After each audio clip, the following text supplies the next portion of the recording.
This is Need to Know. Real talk about the reality of unidentified aerial phenomena.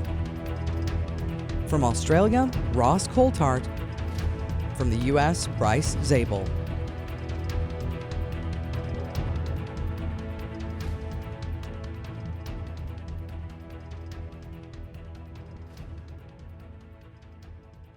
Hello and welcome to Need to Know. I'm Ross Coulthart in Australia, back from an absolutely frantic road trip around the continental USA with my sidekick and co-host Bryce Zabel in Los Angeles. G'day, Bryce. Hey, good day, Roscoe. That was really not only fun, but I thought we covered some really great territory, and I'm extremely excited to show that to the people in the next few weeks. Can I confess the one thing I'm not excited about is what you Americans do to people on domestic airlines? I just cannot believe how they squash people into your airlines in continental USA. Well, now we need to make one thing very clear.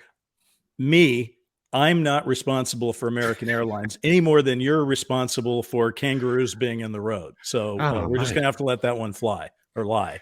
Now, as you and I both know, Bryce, it has been a momentous, absolutely momentous month, both in general UAP news, but also in things that you and I have been digging into. And I'm really excited because probably in about 2 weeks' time, I'll be bringing a major new documentary to Australian television, which will be released internationally, which features some of your and my interviews with people that we've been doing here in the United States with you.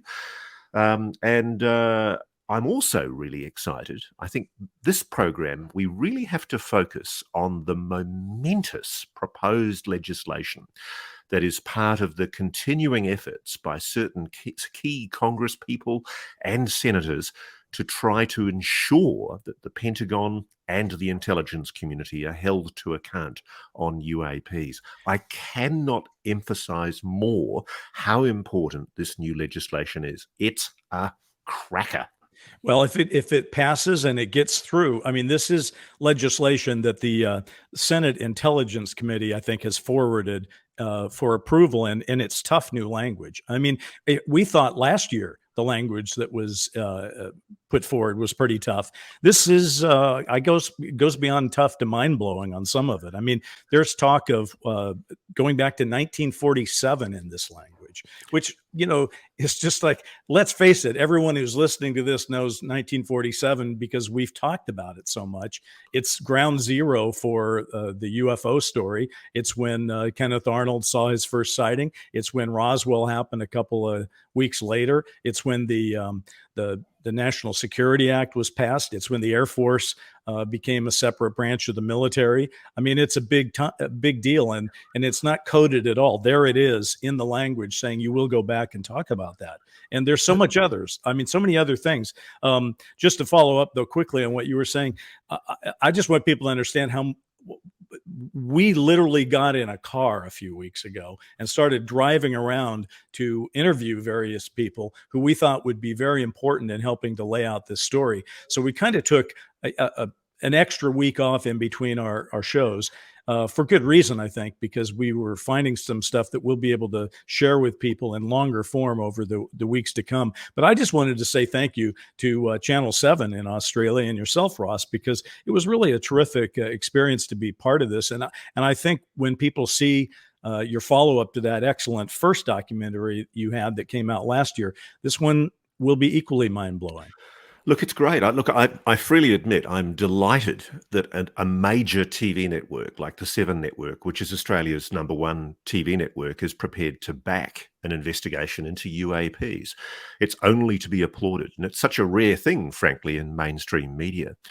And you're right. One of the things that really mattered for me on this trip, Bryce, was not only getting to meet you in person properly for the first time, but the ability to actually meet people eye to eye. There's nothing like breaking bread and shaking hands with people. And for me, it was or a at real least turning point. Yes, right. Yeah, it was a real turning point to be in Washington, D.C., talking to people. I'm quite struck and quite optimistic now, much more optimistic than I was before, that the Congress, the Senate, particularly, they've got teeth. They're determined that even though the Pentagon and the intelligence community have been very limp, sluggish, to say the least, in their response to the previous Gillibrand, Rubio, Gallego law, which essentially required them to be really open about UAPs, the armed services and the intelligence committees, both in the Senate and the House, they're really going hard with these new legislative requirements that are going to push the defense and intelligence community to really lift their game. I'm shocked. It is shocking. And one of the things that you and I have been talking about on this program in our past episodes has been, what will it take to get witnesses to come forward, and how will they be triggered to tell what they know and not be fearful of reprisals by the government or anyone? And that seems to be something that the Senate language is addressing. There is an attempt to allow people to speak to the Congress about legacy programs in the UFO field, and not fear that they will be turned on by the government itself. Now, if that happens, I mean, that is game changing, because for people that have been watching the January 6th committee hearings, you see someone come in and they lay out whatever their story is, but then you need to verify the story. So now suddenly a couple of other people are being brought in. If that starts to happen in the UFO field, you bring someone in, they testify, and then others are going to say, well, I want to hear more about that or more about that. Suddenly you have snowballing witnesses. And if they're being granted some form of protective immunity, then the whole area that we're talking about could go much faster than we think it is. And let me tell you, Bryce, and let me tell our listeners and our viewers, those witnesses are definitely coming. I am now very, very sure that we are going to see key whistleblowers fairly soon talking about legacy programs. Well, now that's interesting. I love how you said that too. You needed to lower your voice and slow down on that one, because I'm very excited about it. But now, when the only question I have for you, when you put whistleblowers and legacy in the same sentence, here's my question. A whistleblower tends to make me think that there's somebody who's currently involved in government issues regarding UAP, but some of these legacy programs have come and gone, but they themselves prove what has been investigated and what's been happening for the past years. Are you suggesting that there are whistleblowers about some of these older programs who would also be coming forward from some of the people you've talked to? What I'm very, very confident about is that there are people who claim to have knowledge of what's really been going on, and I won't say whether they're still serving or not serving, who are prepared to come forward. And the reason why they're prepared to come forward is because the legislation that creates a so-called secure system for government or ex-government employees, including the military, which allows them to legally report secret UFO data, it's already been approved by the full House of Reps in July. And our good friend Dean Johnson, who has a fantastic Twitter account that covers this issue, he's explained this. And what's really momentous is that, in America right now, there is so much division between the two major political parties, the Republicans and the Democrats. And yet this was passed without debate and without a roll call vote as an amendment to the fiscal year National Defense Authorization Act. So that was Mike Gallagher, co-sponsored by Ruben Gallego. And it's really exciting because you've got a bipartisan effort now by the Congress, by the Senate, to basically push this issue through. And the teeth that they're proposing in the new proposed laws to put into the legislation, I'm so excited about it because, as you say, it insists on a historical analysis by the GAO, essentially the government watchdog. What is it? The government accounting office. And as I understand it, that's quite a tough regulatory oversight agency. It's got real power.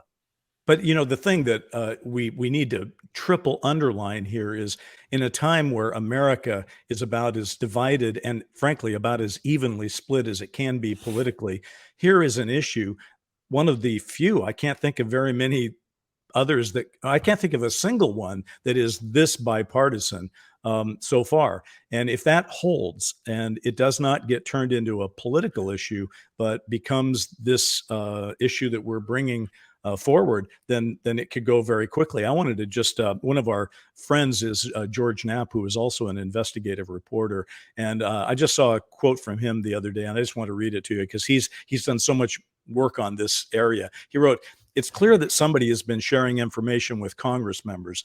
I can tell for sure that there are people who have met with them and have told them not only that there are these legacy programs that have materials, and by materials, I don't just mean scraps of metal from the ground, but intact craft and remains, physical remains of beings. These stories have been floating around for a long time. I know that there are a couple of people in particular who know about this stuff down to the point of the buildings where the stuff is stashed, who are willing to come forward if they are protected.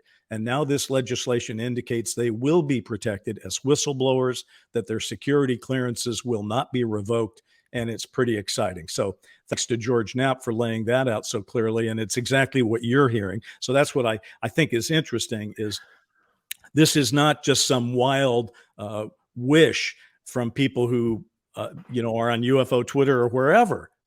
This isn't some wild wish where we're just saying, yeah, I think it's really going to happen. These are major people in Washington, D.C. who are saying that not only are they angry about having information withheld, but they're going to do something about it, which is crazy. Now, the other thing, Bryce, that's very exciting is that whatever happens in this legislation, there is now officially a stake through the heart of AOI-MSG, the ridiculous acronym that was given by the Pentagon to the UAP task force replacement. And it's now called ARROW or Arrow. Right. And the proposal in the new legislation is that it will be known as the UAP JPO, the Unidentified Aerospace Undersea, that's new, by the way, Phenomena right. Joint Program Office, because the fact that they're flagging undersea is a completely new development. And I can tell you, I know that comes out of the private briefings that have been given to congressmen and senators already. It's interesting because, first of all, most people still favor calling them UFOs. But then over time, people have suggested we call them UAP for unidentified aerial phenomena. And now with this legislation, it appears that there's yet another rebranding to call them unidentified aerospace undersea phenomena, as you just pointed out. But I saw people trying to get away with saying that's still UAP because aerospace undersea is really just an A. I don't buy it. I think we're going to come to know this stuff as UAUP, unidentified aerospace undersea phenomena. Or it might be the UAP Joint Project Office. It might. And by the way, I just wanted, because you and I have had so much fun making fun of AOI MSG, or AIMSOG, as Andre Carson famously said in that May 17th hearing. I just want to remind people, okay, everyone has heard about Blue Book. That went back from 52 to 69. And then, of course, when the New York Times started reporting on this, we learned about OSAP, ATIP, and then most recently it became the UAP task force, which for me is still the one that I think is calling it what it is. It was the UAP task force. The Senate originally tried to call it ASRO. The Department of Defense said, we don't like that so much. They came up with this crazy AOI MSG. And now we have AARO, which I think is the one that may stick. And if it does, I don't mind that, because at least you can pronounce it. You can call it Arrow. You can say this is the Arrow task force. Now, Bryce, the thing that I think deserves emphasis is that this proposed new legislation that is still not passed by either the House or the Senate, it's a toughening up because there is clear dissatisfaction from the US political representatives interested in UAPs that the Pentagon and the intelligence community have not been responding with sufficient Right. aggression. And it's quite amazing. I mean, this is really important. One of the things that the bill requires is that within 6 months of enactment, the Secretary of Defense, the Director of National Intelligence, and the UAP Office Director will establish a core group that will include, at a minimum, representatives with all necessary and appropriate security clearances from the CIA, the NSA, the Department of Energy, the NRO, the National Reconnaissance Office, the Air Force, Space Force, the Defense Intelligence Agency, the National Geospatial Intelligence Agency. It also basically requires them, as they've previously been required, and so far as I'm told, haven't done fully, to share their UAP data with the UAP office. And it reiterates that the DNI must produce an annual report on UAP that is to be submitted to Congress in both an unclassified and a classified form. It's also going to tighten the screws, as Dean Johnson points out, by requiring that each head of each element of the intelligence community provide a report on the activities undertaken to support the UAP Joint Project Office, which is really exciting. They're actually making them, by legislation, accountable for whatever they do. I found reading the proposed language, the thing that started it was a good old-fashioned scolding of the Department of Defense, Yep. which I found kind of refreshing, because it's one thing to say, we are expecting you to do something, and then years go by, and we've seen this happen on other things where you just go, well, whatever happened to that? And it just got left aside. But clearly the authors of this legislation were saying, not this time. We're going to hold you accountable. And you just named all these different organizations that have to play in that ballpark, which, by the way, I hope you were reading off a list, because if you did it off the top of your head, that was amazing, and I applaud you for it. But there's going to be some talking. Go ahead. Yeah. There's one more, and this is probably the most important. Now, this is in the context of the notorious Admiral Wilson memo, which is the memo that its provenance is obviously held in doubt by some debunkers and skeptics. But this is a memo that suggests that if there is a legacy program, it's not being hidden inside the government, it's being hidden inside private aerospace, inside a private contractor somewhere. And that's where this legislation has really brought in proposed new teeth. Well, it would require a system where former or current government employees and former and current employees of government contractors will be under a statutory shield to essentially reveal any appropriate information that's currently protected by classification laws or non-disclosure orders. This includes any event relating to unidentified aerospace or undersea phenomena, and this is the big one, any government or government contractor activity or program related to unidentified aerospace undersea phenomena. I'm going to call that the Admiral Wilson Clause. Yeah. Okay, good. I like coining that. I have to tell you, I've been looking into this topic for 3 decades now, and this makes me a little emotional, this one, because when I read the language, and here's the thing: for 3 decades, I've heard about a lot of these concepts, of course. People talk about them, but we kept saying, things to ourselves. It was like talking amongst yourselves, and the government was silent, and officialdom in the media was silent. And now in this language addresses some of the very things that we were saying in private that are now being said out loud. Things like you just said, technology going to private aerospace firms. I mean, people have been saying that for years, but nobody's ever put it in writing from the US government, and talking about crashes and technology and biological effects, and then witnesses with immunity and whistleblowers. And it's just a wonderful moment in the history of where this whole thing may be going. And like I said, I'm not going to break down and cry right now, but I will if they actually get some teeth in this thing. And I see some hearings that instead of the May 17th hearing that you and I literally took to the woodshed a couple of months ago, if we actually see hearings with teeth, with real witnesses saying real things in public, oh my. And my friend, there is more, but we'll have to bring that up next on the next segment of Need to Know.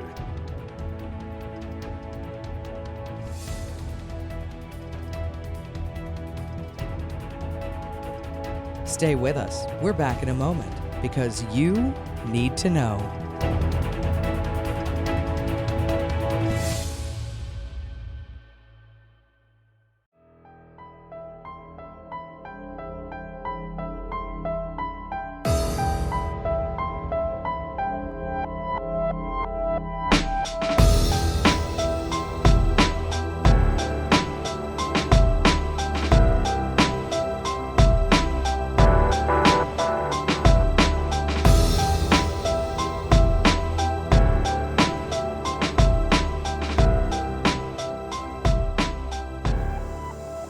That when a lot of, let's say, these events were occurring and there's claimed crash materials that might have been collected, this went off to places like Lockheed and all of the big aerospace companies.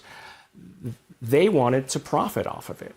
And many of them basically took a lot of the information, set it aside, and they decided, okay, well, we're going to profit off it. We're not going to tell Congress what this is all about, because if we do, then maybe we have to share this with McDonnell Douglas. All right, we're back. I'm Bryce Zabel, Ross Coulthart in Australia, and we were just listening to Stanford professor Gary Nolan, who is almost ubiquitous on the media these days. He did a half-hour interview with Tucker Carlson that clip just came from.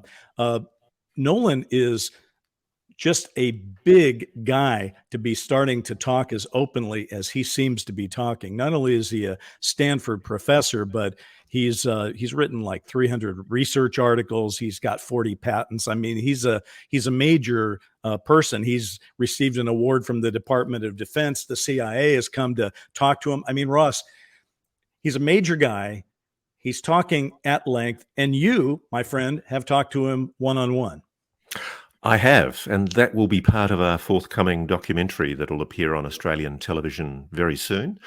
And we'll be able to use a lot of it in our podcast as well, because he's very, very expansive in what he told me. I was excited, though, by what he told Tucker, because he talked in a great deal of detail about a lot of things that have been very much in the dark for many years. He talked in detail about how he was contacted at Stanford by the CIA.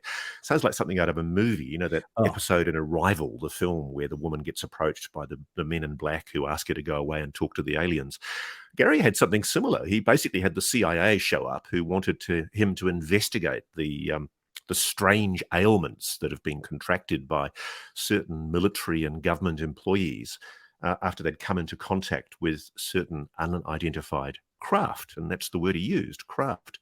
He was chosen by the CIA as the best person to conduct such an investigation because he's got an enormous international reputation as an immunologist with his expertise on blood analysis. And some of the 40 patents that Gary has developed, the guy is so brilliant. I mean, I was a privilege. I spent a whole day with him at Stanford very recently, and he was walking me around his laboratories and showing me the machinery that he's developed.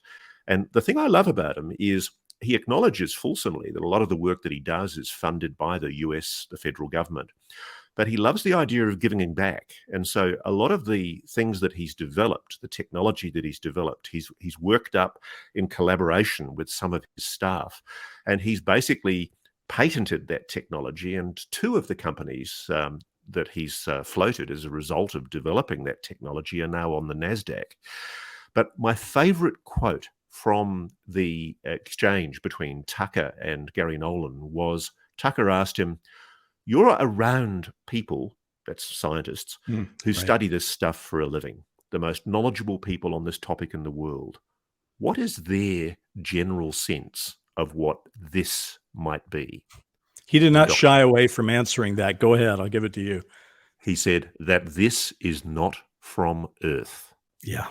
This is not from Earth. I mean, Gary used the alien word, basically. now you just mentioned his statement that this is not of this earth. I sat there and listened to this thing, and I just wrote. I'm not going to go through all of them, but I just wrote down some things that just kind of blew my mind. I mean, the way he phrased things, he said, "Well, these people are hundreds of technology revolutions ahead of us."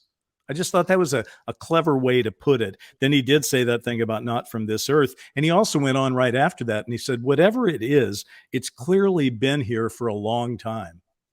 I thought that was revealing. And then he said it raises questions of whose planet is this really?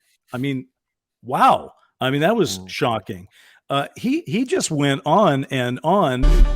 Welcome to Tucker Carlson Today. The crazy thing about the topic of UFOs is how, when you get into it, how really non-crazy a lot of the people who know a lot about the topic turn out to be.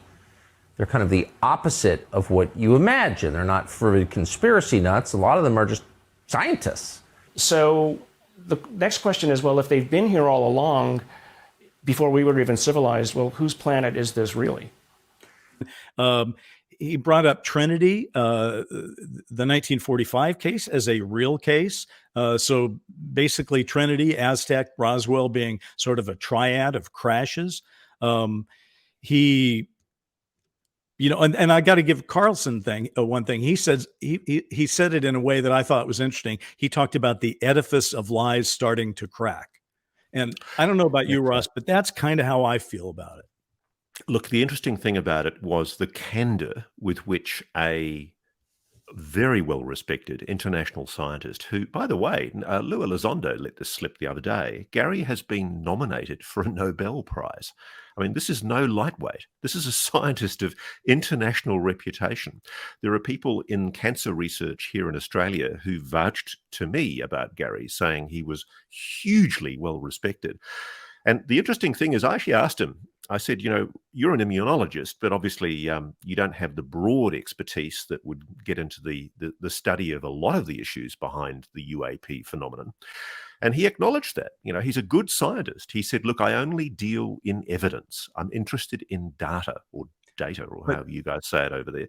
And the interesting thing is he's very humble in his own way. I deeply admire them. I got the impression the thing that really interested me was how much his own staff love him. You know, I think that's probably the leader. That's probably true. You've seen it up close. I mean, he is certainly a fascinating guy. And what's interesting is he could just stay in his lane, as they say, and he could just do the biology and the immunology. But he's obviously thought about this a great deal, and he's willing to speak more about it. And I thought that was interesting. You talked about what an incredible background he has. I just have to put the one thing he said toward the end out there, because I thought this is pretty astonishing coming from someone of his merit. He said, and this is the quote I wrote down, "The nature of our reality is yet to be completely understood." I mean, holy crap, that's an interesting thing to say on national TV. You know, one of the things that I think is a constant theme now of comments from people like Lua Elizondo, Chris Mellon, Gary Nolan, Hal Puthoff, Eric Davis, a lot of those people who've had either the NIDS experience or some insights that have come because of their associations with certain. You should tell our audience what NIDS is before we. The National Institute of Discovery Science. Robert Bigelow's privately funded investigation, essentially into the paranormal and UAPs. But there's a consistency coming through now with the way all of these people talk. The extraterrestrial hypothesis, the simple notion that these are little green men from Zeta Reticuli who've bugged across the galaxy in a faster-than-light vehicle, doesn't wash. Everyone's now talking about a phenomenon that has been here for a very, very long time, thousands of years.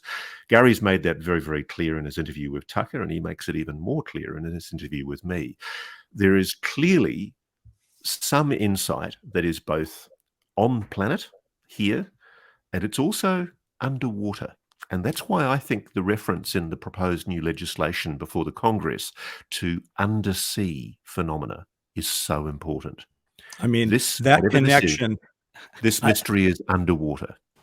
Is there evidence that there's a lot of this kind of activity undersea? Yes. Yeah. I mean, plenty, right? The sonar images show these things moving at speeds a dozen times faster than our fastest submarines, with no cavitation, right? No, no basically bubbles behind them, because the movement would create a vacuum and would, basically make a giant bubble, and we'd get this noise. No noise, just sonar images. And in space and in the skies, it's all over. And even what we think we can perceive might possibly not even be the perception of it. I mean, I was fascinated again by the way he talks. Carlson asked him about abductions, and he said, well, he didn't really want to get into that, but he thought they were real, but maybe they were, an imposed reality memory. I mean, he's willing to talk about things in a way that you just don't hear that often. That's interesting. It's interesting too, because he tells this amazing story of this French family in a car driving along the road, and the mother and the children have got a glass ceiling in the car, and they look up and they see a gigantic craft through the window of the vehicle, the roof of the vehicle, and they take a photograph, and they're struck as they're looking that nobody else in any other cars is looking at what they're looking at, and so clearly, whatever it is manipulating their perception. Because when they get the photographs back, and Jacques Vallée has published this particular image, instead of seeing a huge craft hovering above their vehicle, what they see is a kind of a star-shaped object, which is quite small, just hovering above their vehicle.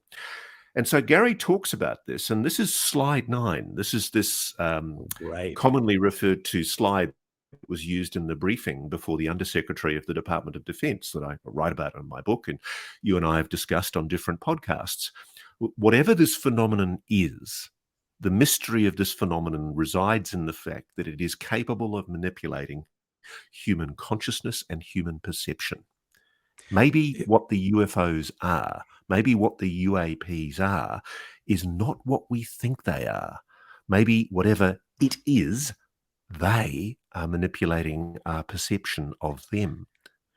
Listen, you have to accept that is a very legitimate way to look at it, and because that is one of the few things that answers all the facts. However, we do get to the place, and I don't think you and I have actually spoken in depth about this.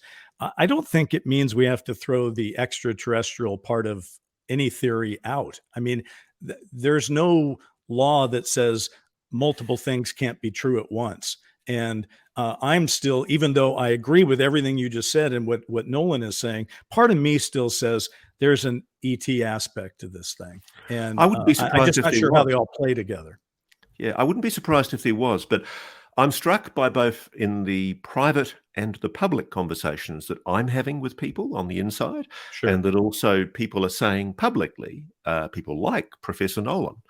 There is increasingly a reference to the fact that to understand this phenomenon, we need to understand that whatever it is, it's capable of manipulating human perception.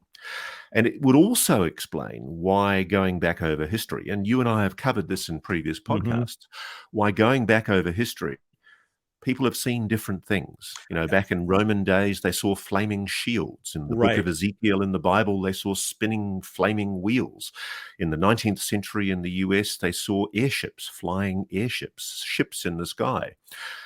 And even throughout the 20th century, what humans are saying that they've seen has changed. You know, at the moment, there's this kind of black triangle phenomenon, discs, elliptical discs. But previously, it was very much the Foo Fighter phenomenon during the Second World War, just, flaming orbs. I mean, very true. I mean, you go from Foo Fighters to ghost rockets to flying saucers. But the thing about it, all of what you just said, so stipulated. But even in the modern UFO age, there are periods where different things are seen, as you were intimating. The first period, if you look at the so-called photos and descriptions from the 50s, even though they do cover the gamut, a lot of them are those kind of weird looking things that people said, well, that's just a hubcap or whatever. They were kind of low tech and they weren't lit. And then they transformed into a period where we got the Close Encounter kind of craft from Spielberg's film. And now, of course, as you said, we're getting Tic Tacs and we're getting black triangles. What would explain that? Well, I guess you could say we got a lot of company, and they're all, we don't all drive Mercedes Benzes. Some of us drive Nissans. So maybe whoever's visiting does that. Or you could say what you just said. There is a consciousness aspect to this thing that is beginning to reveal itself. And frankly, from my point of view, if it's about consciousness and there's any kind of nefarious part to it or dangerous part to that consciousness, which there obviously is, then you'd have to say that would explain why no U.S. president, for example, ever wanted to go to the Oval Office and say, okay, folks, let me try to explain this to you. It's about consciousness, but it's more than conscious. I mean, no president's going to do that then or now. So what I think is happening in Congress is preparing the battlefield, if you will, for an increasingly sophisticated and high-level group of people to start talking in different terms about the phenomenon. And that will allow people to speak more openly about it in the public forum. And I agree with you, by the way, too, Bryce, about the fact that the extraterrestrial phenomenon, the notion of off-planet life forms, may well explain part of this phenomenon, and not least because of cases like the Betty and Barney Hill case that I know you have some high degree of expertise in, and I understand you also got some news on that matter. I do have a little bit of news, and it's not what I would consider great news. As you know, I'm interested in the Betty and Barney Hill case. I've investigated it. I have Kathy Marden and Stan Friedman's book captured under option for a dramatic television series. So I'm into it. And I did a lot of research while I was writing the pilot for that particular project. And one of the things that I found out was that it wasn't John Fuller who wrote The Interrupted Journey who really broke the story in a big way. It was an investigative reporter named John Luttrell who did it the year earlier. And also, there's also been a lot of talk that somehow Betty and Barney were not being public with their story until the whole thing blew up on them, and that it was the reporter that did this. And the truth is, that's not true. And there's a sign in New Hampshire to mark the Betty and Barney Hill case that says these two things. It says they were not public with their story, and the story was leaked by the Boston Traveler. Well, obviously, journalists don't leak stories. People leak them to us. So I wrote the New Hampshire department that was in charge of that sign and said, I think your sign has 2 fact errors in it. And they agreed with me. And we talked about this, I think, on our first or second podcast. And they said, we're going to change that sign. So I just heard from a journalist who was writing an article for New Hampshire Magazine. And I said, you should really call these people and find out when they're changing that sign. And he did. And because of budget cuts and pandemic and things like that, they said it's probably still 5 years out. So I don't know. But it was interesting. And, I know we got to wrap this one up. I just want, here's a way to get into our next segment. When I hear Gary Nolan speak, I find him, and I don't mean this I'm not trying to make fun of him. I'm just saying, I wondered when I heard him, is Gary Nolan the new Lou Elizondo? And by that, I simply mean that Lou Elizondo has been so ubiquitous talking about this that he's almost overexposed. Certainly in the podcast world, he's overexposed. And on TV, he's been the one go-to guy. I think it's time for some other voices to come forward. And I think the Gary Nolan voice is an example of what we're now going to start seeing more and more. And some of those people, as to tie it back to the beginning, are going to be testifying, and we're going to be hearing from those people. I agree with you, Bryce. And clearly what lies behind all of this is the issue of what are the implications of disclosure? Yeah. What are the implications of what comes out of this? Imagine if out of this Senate congressional inquiry, a truth emerges about a non-human intelligence of advanced technology that's been on this planet for many, many thousands of years. That's what we're exploring next on Need to Know.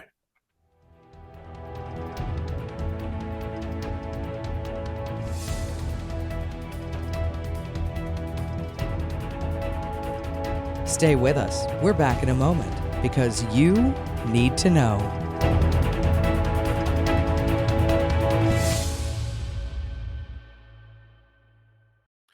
Hello and welcome back to Need to Know. Now, we've been exploring in this week's podcast the implications of the proposed legislation that's coming up before the Congress, which, if enacted, is momentous in its implications.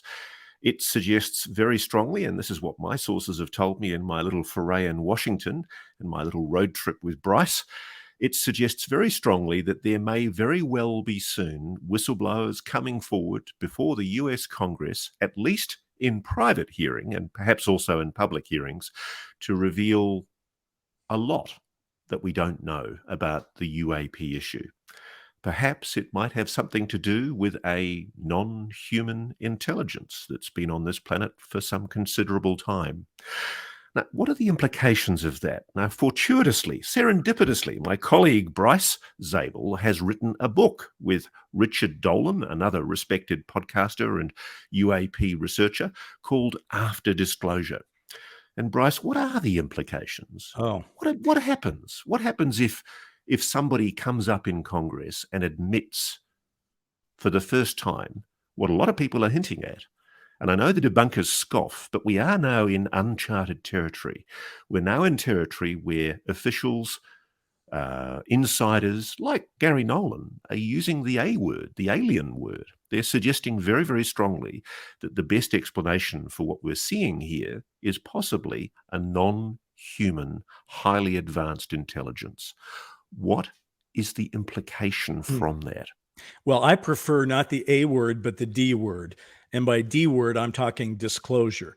It's something I've been thinking about all my career. The first film I ever wrote was called Official Denial, and it was on Sci-Fi Channel. And it was literally about the concept of the story focused around disclosure. What would disclosure mean?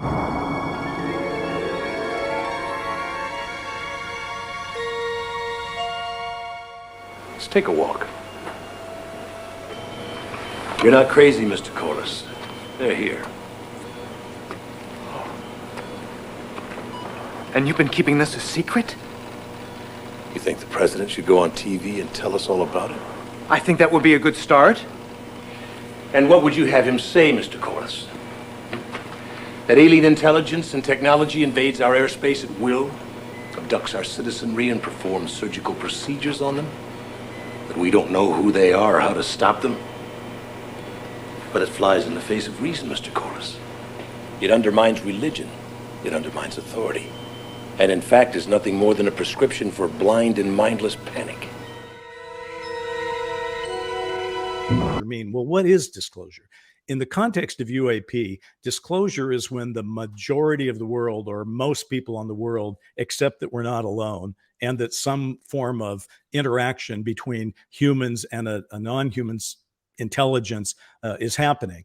And, I used to think that would be a long time in coming. That's why I built the Dark Skies TV series around it. I had a head of Majestic 12 whose position was the people can't handle the truth. And the guy working for him said the people have a right to know, which is the essence of the disclosure.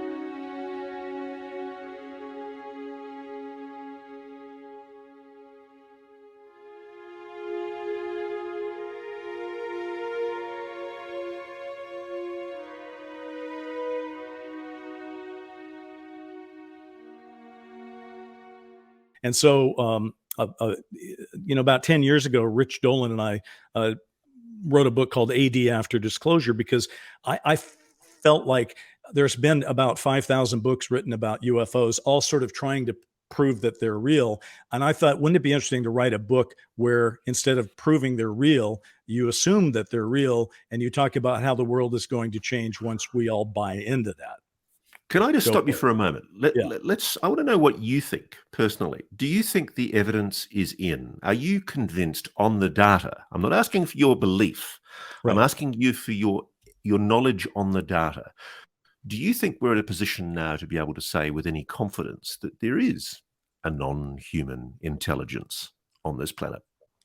Well, if you're talking about data that I personally have access to or the average UFO, UAP researcher has access to. Maybe not yet at that level. That's a very high threshold. But do I think that data exists? Of course I do.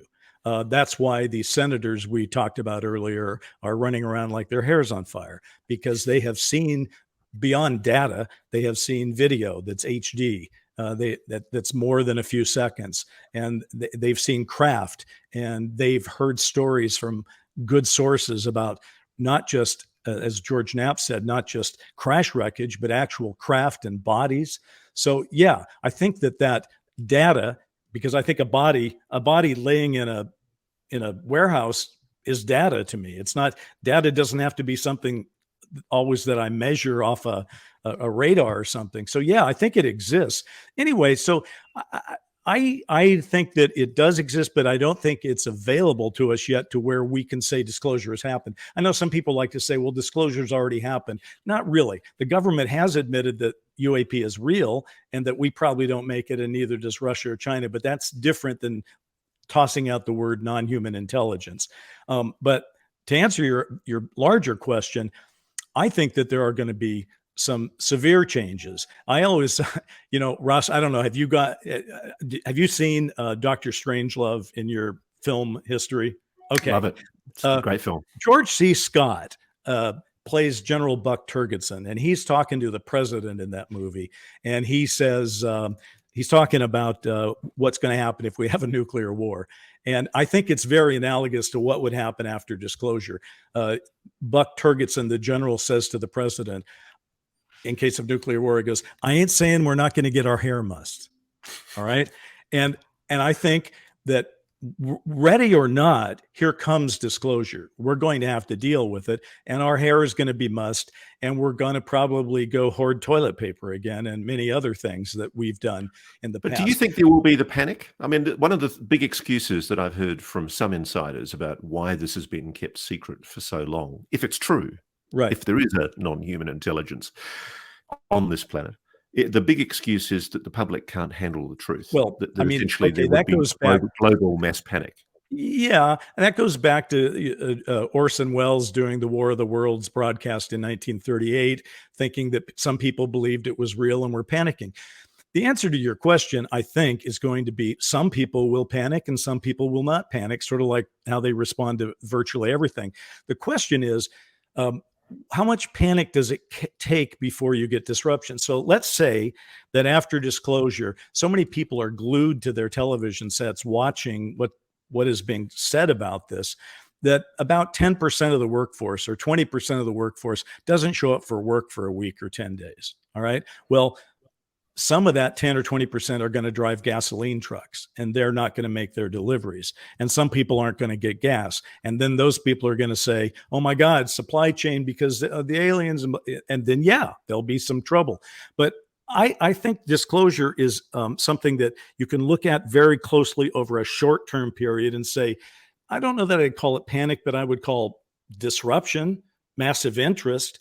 But then I think we're going to enter a period where we're going to watch society reform itself around this reality that we're not alone. And by that, I mean, we're going to hear about the government's going to change, medicine's going to change, politics is going to change, space exploration is going to change, the military is going to change, the law is going to change. I mean, you remember after 9/11, we said, well, everything's going to change. And of course, it didn't really all change after 9/11. I believe after disclosure, it all really will change.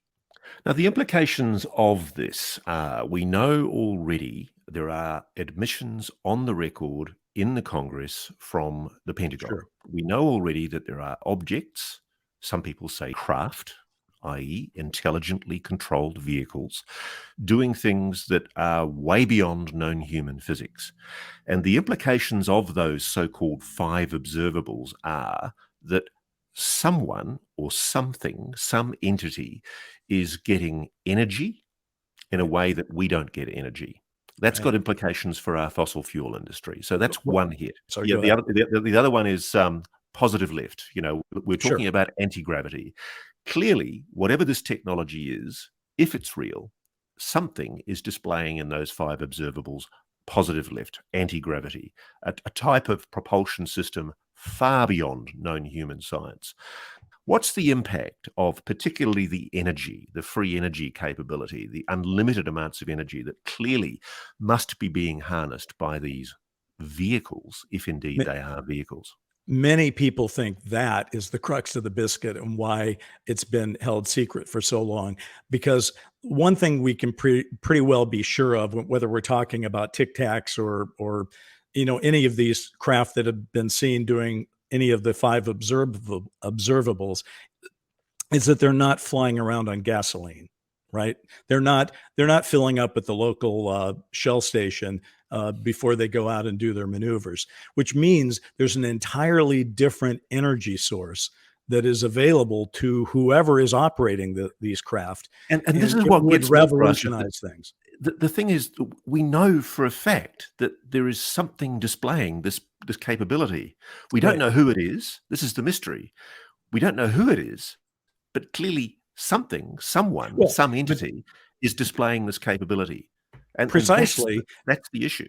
That is the issue, but but that is also why we don't have full D disclosure, because acknowledging that somebody is flying these craft out there is one thing, but that is not disclosure of who they are, right? Sure. So we're still not there to the "we are not alone" disclosure. We have inched up and put our toe in the water to where we're willing to say there are craft that are doing things we're not aware of, and we don't know who's making them. But it's still an open question, at least from the government spokespeople, that somebody human could be making these things, which I would argue still would be a radically transformative thing to find out about in the near future, and it would obviously involve a lot of humans lying about things.